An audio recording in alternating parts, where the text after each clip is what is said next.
sa ating mga kasamahan na nag-celebrate this November. And yun, so patuloy tayo sa ating gawain sa afternoon. So, Sabbath school. So, tanong ko lang dun sa mga nag-birthday, kaibahan ng visible church tsaka invisible church? Lang, parang pop quiz lang, para meron kayong maalala, something memorable na mahalagang tanong at sagot. Ano yung difference ng visible church, yung nakikita, sa invisible church, yung hindi nakikitang simbahan?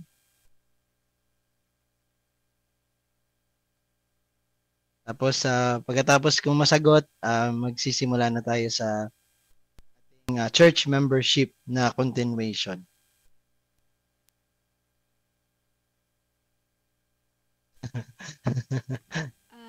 Hello po. Ano po? Ayan. Sa Invisible Church po, yung Universal Church. And then yung Mm-hmm. Visible Church naman, ito po yung Iglesia. Yun po. Okay. Ayan. So, ayan, alam ko naman na naunawaan ng Jill. Salamat sa pagsagot, no? So, review lang sa atin.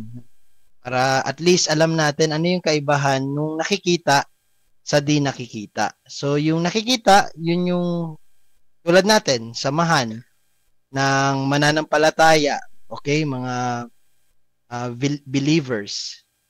So, kung saan, ito yung nakikita natin, tayo na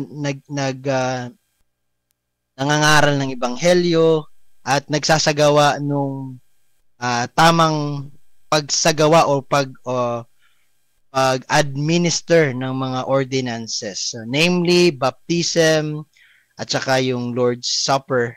So, yun yung nakikita na simbahan. Yung hindi naman nakikita, tama yung naging sagot, ito naman yung universal na church kung tawagin. Ito yung buong bilang ng mga elect ni Kristo noon pa man hanggang ngayon. Okay? And sa future. Okay? Sa hinaharap. So, yun, good afternoon and happy Lord's Day. So, patuloy lang tayo, no? Nasimulan natin yung church membership at bakit mahalaga yung church membership last week. At ito yung pinag-aralan natin last week, yung buong week na nag-tipon-tipon tayo, and even dun sa mga follow-up natin na Bible study dun sa ating mga kanya-kanyang grupo.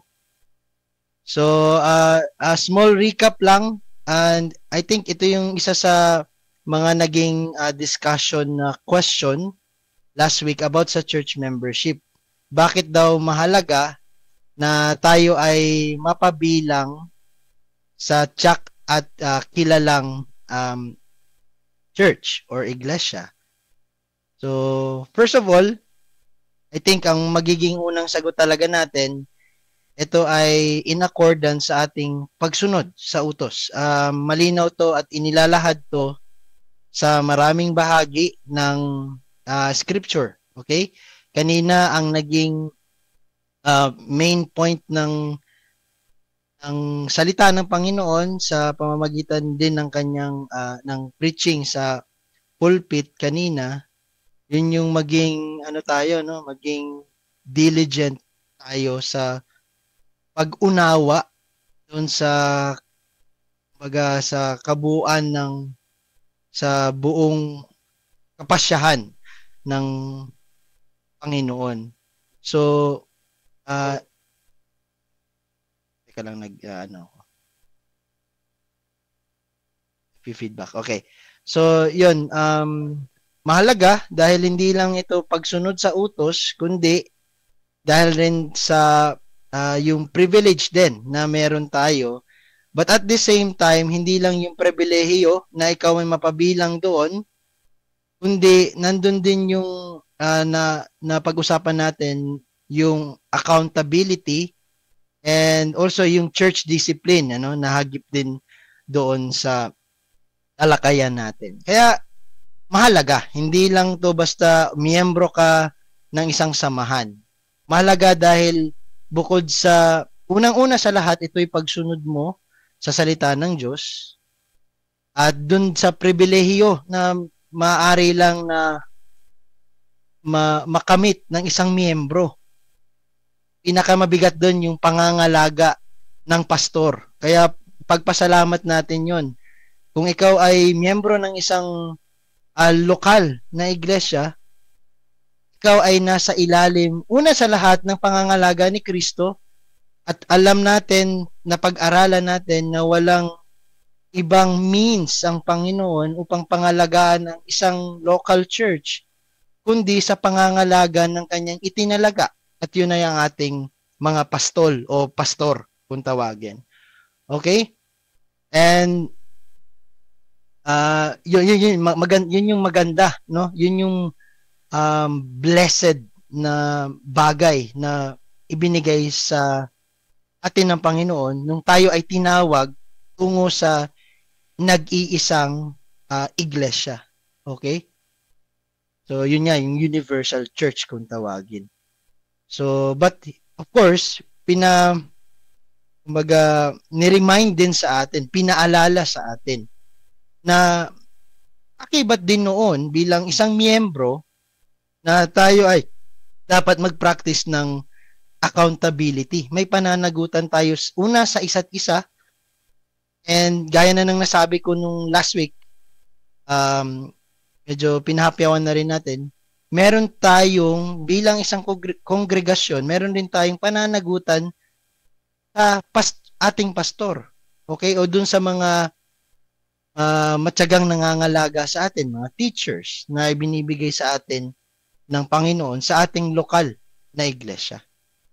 And yung pinaka least favorite na topic is yung discipline. Isa to sa least favorite, of course, hindi siya favorite kasi wala namang disiplina na masarap eh. Lahat ng disiplina, pagdidisiplina ay kakibat niya na paghihirap.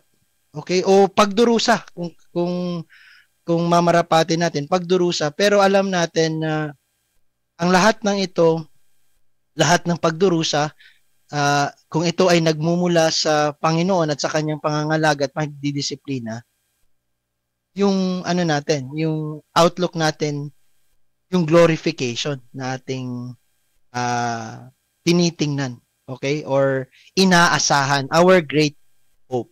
So yun yung kumbaga magiging summary nung ating napag-usapan, at pag-uusapan pa muli natin, may part 2 nga kasi ngayon, about sa importansya ng maging miyembro tayo ng iglesia. So, naalala natin, sa pag-aalala natin, ang membership sa simbahan ay higit pa sa pagiging bahagi o parte ng isang samahan. Okay? Higit doon. Okay? Yun ang titingnan natin. Bakit siya higit lamang sa pagiging, okay, basta miyembro lang, basta kabilang ako sa His Community Church, and yung implications nun, hindi natin maipaliwan. And kaya nga tayo may Sabbath School. Kinikilala natin yung ating identity as a church. Bakit kailangan nating malaman yung mga marks ng tunay na iglesia? At ngayon, pinag-uusapan natin bakit kailangan miyembro tayo ng iglesia. Okay? So, gaya nga na nasabi ko, ito ay pagkakabilang sa isang tiyak, okay? At kilalang komunidad, hindi nakatago. Komunidad ng mga mananampalataya kay Kristo. Hindi lang basta-basta komunidad. Okay? Ngayon, marami ng community kasi. Merong tinatawag na LGBTQ community. Mabanggit ko lang para lang makita nyo na meron kayong identity. And you are, kumbaga, you belong to the elect o yung tinawag ng Panginoon patungo sa Kanya. Okay? Kaya nga ang tawag sa atin, iglesia. Comes from the word ecclesia. Okay? So, pinapakita din ng scripture o ng Biblia na ang Diyos ay laging pumipili ng Kanyang bayan. Kaya nga, last week, napag-usapan natin ano yung kahalagahan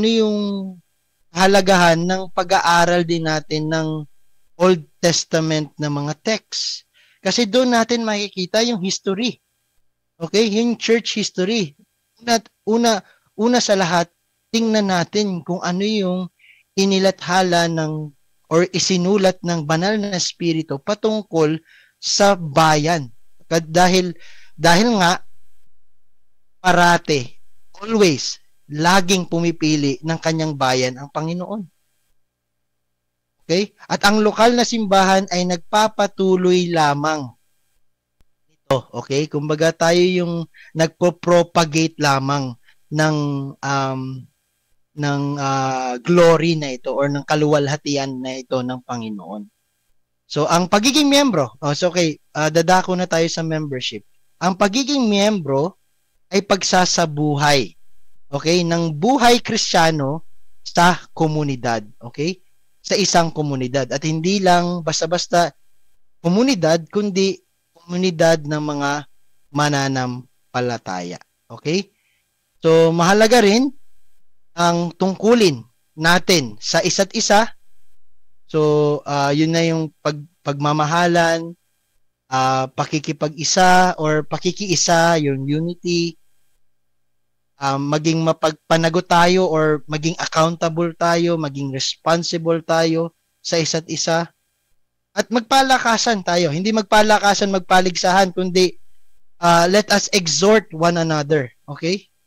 So, kung ano man yung mga noble things, and wala namang ibang noble thing kundi kung para sa akin bilang isang Kristiyano, wala nang hihigit o mas noble pa sa pag-usapan kung ano yung nabanggit kanina, yung buong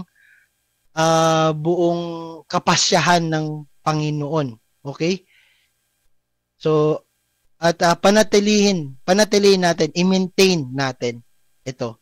So sa this afternoon, so pagpapatuloy nga lang natin yung part 2. So bali may 3 na lang tayo na naiiwan, and after that magkakaroon na tayo ng conclusion kung bakit nga ba kailangan nating pag-aralan itong church membership. So yung unang punto na sa pagpapatuloy is yung ano nga ba yung tungkulin natin bilang isang miyembro ng isang ganap at kilalang local church sa ating pastor o sa mga leader nito. Okay? So, sa lahat, ang pastor o ang mga pastol, sila ay lingkod ni Kristo. Sila ay lingkod ni Kristo. At hindi lang basta lingkod ni Kristo, sila ay inatasan, okay, sa salita. Okay? So, yung pag-aatas sa kanila ay nagmumula sa itaas.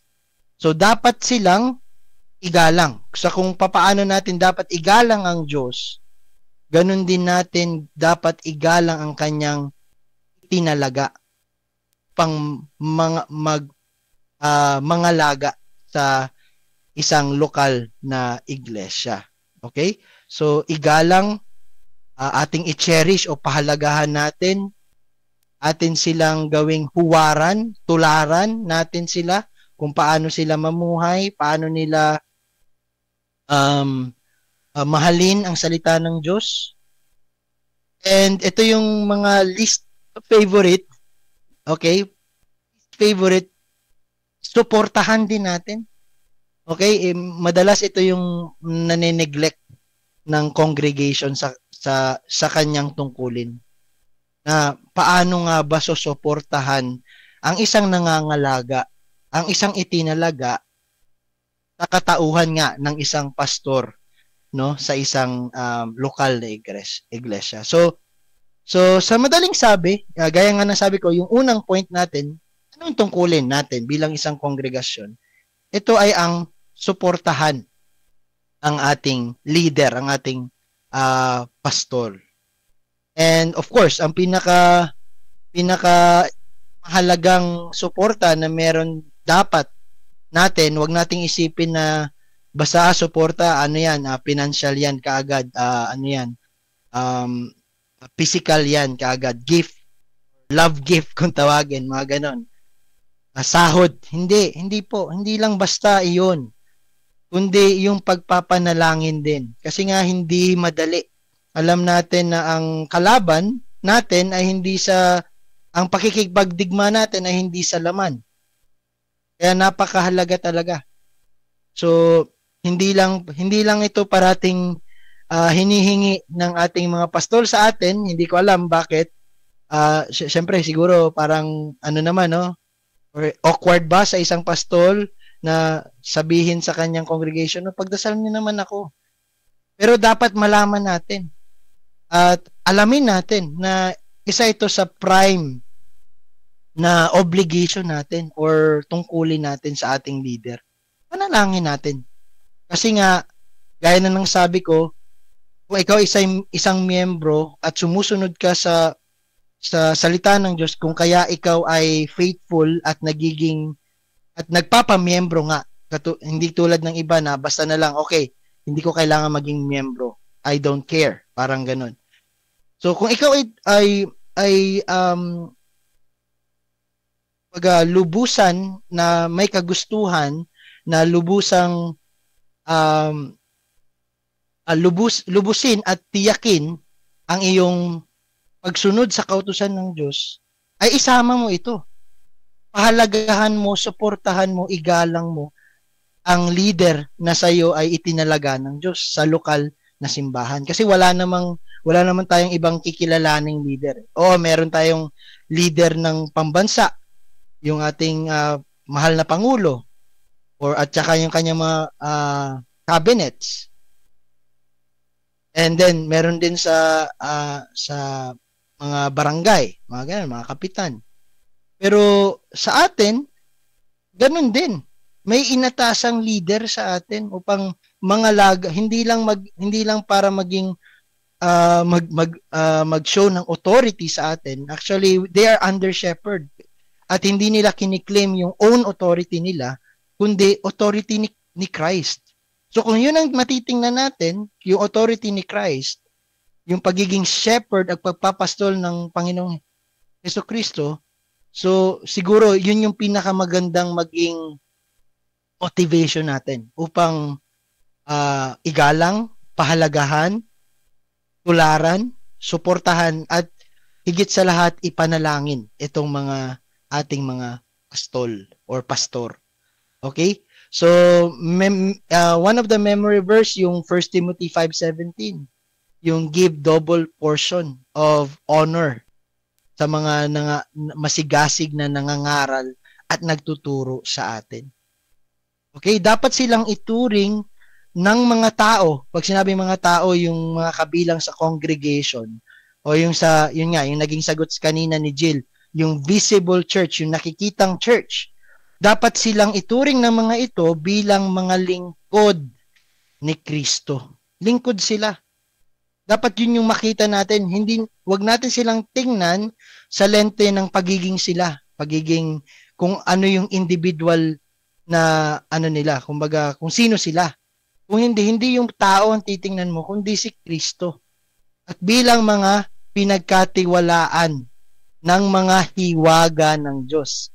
Sabihin yung mga mystery, sabihin yung mga prophecy.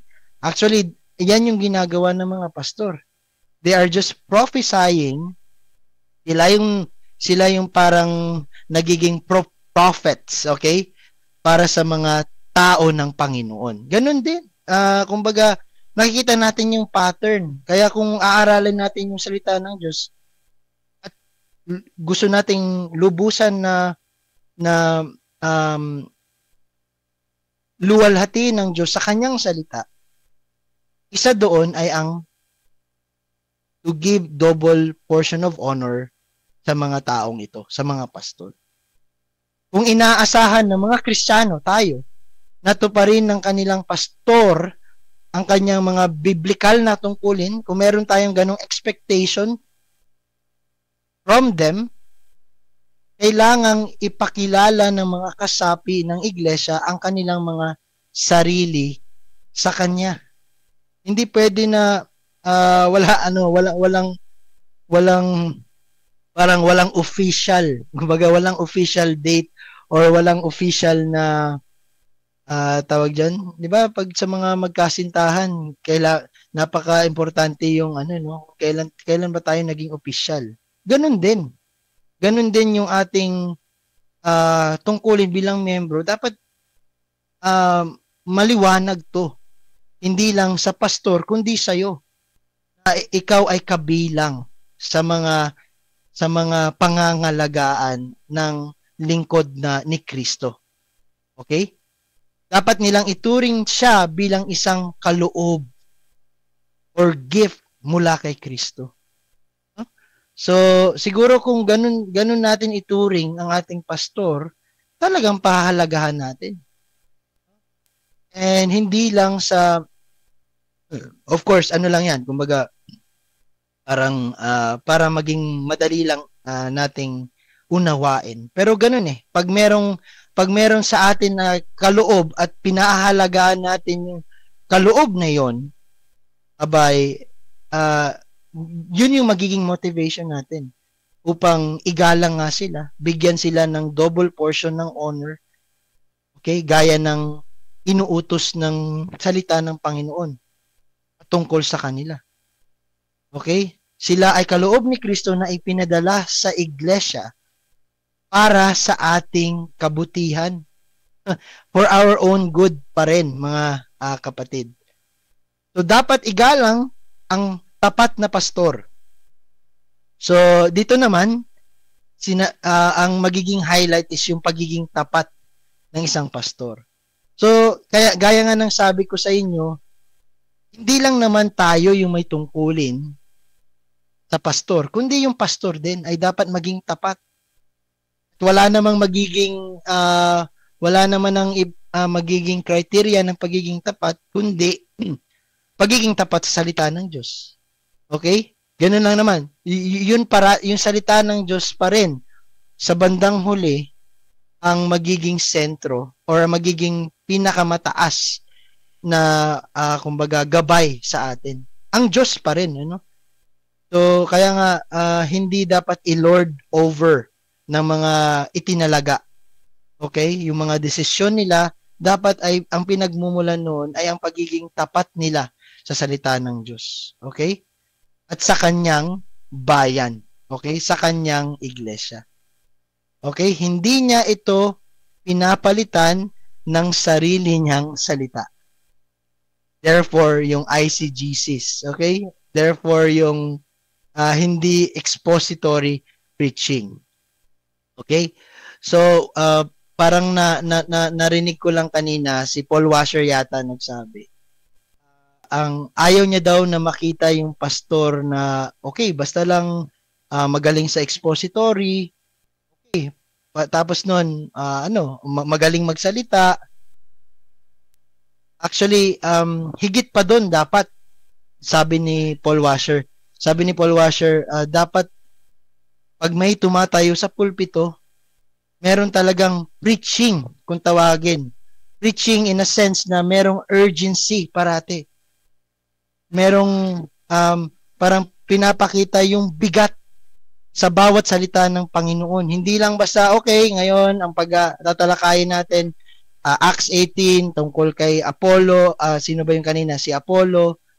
No, dapat meron talagang maging tapat siya in a way na talagang pangalagaan niya yung bawat kaluluwa. And wala namang ibang urgent na matter kundi yung kung ano yung hindi nakikita na pinakita lamang ng Diyos sa kanyang elect, sa kanyang hinirang, sa kanyang iglesia. Okay? Kaya sana maunawaan natin yung importansya ng salita ng Diyos, yung mga itinalaga ng Diyos, at yung pagiging miyembro or yung pagiging yung accountability naman natin bilang mga pinangangasiwaan at pinangangalagaan ng Diyos sa pamamagitan ng kanyang mga itinalagang pastor sa atin. So, yun yung unang point, no? Halos maubos na natin yung oras. Pero actually ito naman yung pinaka kumbaga mabigat na additional dun sa napag-usapan na natin. So as paki-take note na lang para dun sa ating this week matalakay natin. So ano yung tamang pagpapasakop natin sa leader ayon sa Biblia? So bigyan ko kayo ng reference. First yung question, ano yung tamang pagpapasakop? So, ano yung appropriate na gawin para magpasakop tayo sa leader? Okay? So, mga Bible reference, 1 Thessalonians 5:12 to 13. Okay? And Hebrews 13, verse 17. Okay? Yung mga references natin. Okay? Para sagutin yan. And, bakit? Number 2, bakit binibigyang diin ng Biblia ang paggalang at pagsuporta sa mga pastor? Bakit may ganun na lang na diin emphasis? Okay? Gaya ng ginawa natin ngayon. We give emphasis to giving of double portion of honor dun sa mga masipag na nangangalaga sa atin sa salita ng Panginoon. So, mga reference natin, pwede yung Acts 20, verse 28, at saka 1 Peter 5, verses 2 to 3. Okay? Acts 20:28, 1 Peter 5, 2 to 3. Okay? And, medyo ano na tayo sa oras, no? So, in the end, okay, so, yun, meron tayong tungkulin sa isa't isa, gaya ng ating napag-usapan last week, and then meron din tayong tungkulin sa pastor, at gayon din yung pastor ay may tungkulin sa kongregasyon. Okay? So, ang kongregasyon ay dapat tiyakin. Ito yung ano natin, ito yung isa pa sa tungkulin ng kongregasyon. Tayo bilang lupon, okay, bilang kawan, dapat nating tiyakin ang kwalipikadong pangangaral. Dapat may kalidad yung pangangaral ng salita ng Diyos. At of course, gaya na ng napag-usapan natin noon at naaral na rin natin sa Sabbath School, yung paano yung pangangasiwa ng mga ordinances. Okay? Yun yung mga tungkulin natin. Okay? Inilalahad ko lang para maging summary sa atin na meron tayong mabigat na tungkulin. Actually, ito yung mga tungkulin na hindi natin pwedeng ipasa. Tayo lang, kung tayo ay miyembro ng isang kongregasyon, tayo lang dapat ang tumiyak sa kwalipikadong pangangaral at yung tamang pag-administer ng mga ordinances na kumbaga tinatag ng ating Panginoong Hesukristo. So, okay. So, in the end, mahalaga. So, yun na lang masasabi ko. Mahalaga na tayo ay miyembro. Mahalaga yung church membership. Tandaan natin, ang pagiging miyembro ng lokal na simbahan ay higit pa sa isang title or title sa papel. Okay, higit pa dyan. Ito ay isang pananagutan, responsibility, at the same time, privilege. So, magkakambal yon parati. Sa pagiging bahagi ng isang tiyak at kilalang komunidad, tayo naman ay tinutulungan ng Diyos. Para ito sa ating kabubuti. Para sa anong purpose? Upang tayo ay lumago sa kabanalan. Okay, yun yung mga purpose nun. Bakit kailangan natin maging member? Tinutulungan kasi tayo ng Panginoon na tayo ay maging banal, lumago sa ating kabanalan, at i-maintain yung unity dahil nga ang iglesia ay ito yung magandang balita, ito yung gospel, ito yung ginawa at katauhan ng Panginoon na nagiging visible sa mundo. Okay? At maging tapat na saksi tayo ni Kristo sa ating kapaligiran.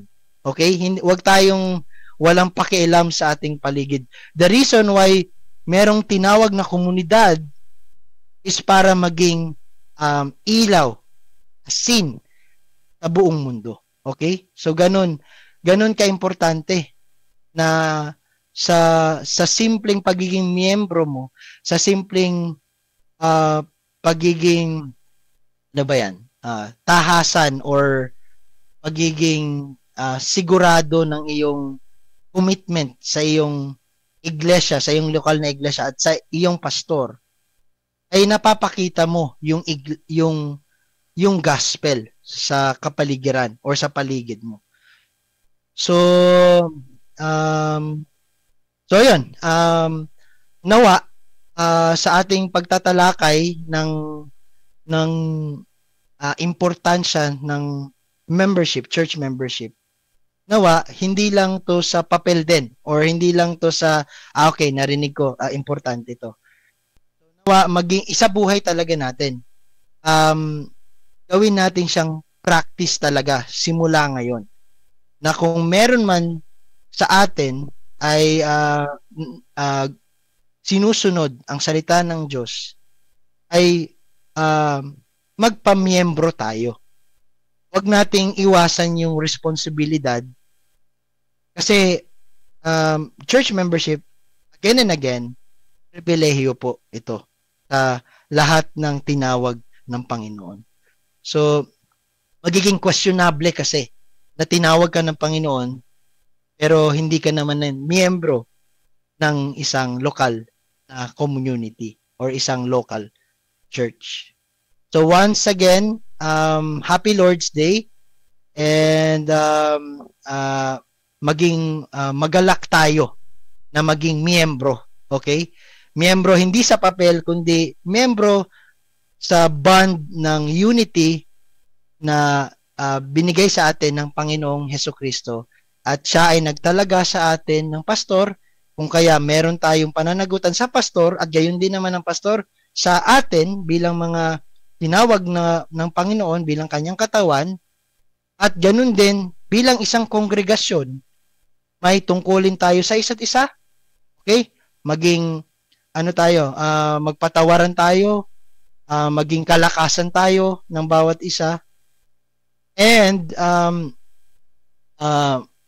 gawin nating ating sariling tungkulin or hindi gawin kundi kilalanin natin. Let us acknowledge na bilang kongregasyon, bilang isang kawan ng Panginoon sa Kabkaben, sa Placer, sa Surigao ay tiyakin natin na mapanatili yung kwalipikadong pangangaral, okay? Kaya nga nang nasabi kanina, hindi komo maalam sa atin yung nauna or yung nangangasiwa sa atin ngayon, ay hindi na natin sila pwedeng kumbaga sitahin sa mga mali, no? Andun pa rin. Actually, tungkulin natin yon.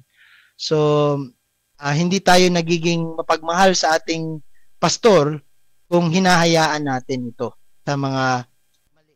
Okay? So, sa way na tinatama tayo sa pamamagitan ng salita ng Diyos, ganun din natin itama ang ating pastor sa pamamagitan pa rin ng salita ng Diyos sa pag-ibig.